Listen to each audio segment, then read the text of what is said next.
আসসালামু আলাইকুম, শুভ সকাল। কি অবস্থা, সবাই কেমন আছেন? তার মাঝে আমি সকালে উঠে একটু সুন্দর করে ভিডিও করার চেষ্টা করলাম। তারপর আয়নাতেও ছোট ছোট ক্লিপ নিলাম কিছু, দেন কিছু ভিডিও করলাম।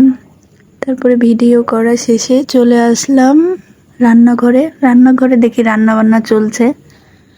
তার মাঝে আমি রান্না করলাম মুরগির মাংস, কেননা মুরগির মাংস সবারই পছন্দ, আমারও পছন্দ। মশলা সব কিছু দিয়ে কষিয়ে নিলাম। তারপরে পাশের চুলায় শাকভাজি ছিল, শাকভাজিটাও হালকা করে নেড়ে নিলাম। তার সাথে মাংসটাও কষিয়ে নিলাম।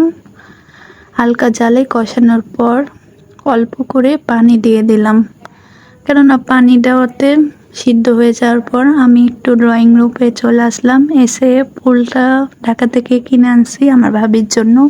একটু ছোট ক্লিপ নিয়ে রান্নাঘরে এসে আবারও রান্না বান্নার ভিডিও সুন্দর করে ড্রয়িং রুমে নিয়ে আসলাম। অনেক কিছুই রান্না হয়েছে, শাকভাজি, ডাল, মাংস, ভর্তা, মাছ।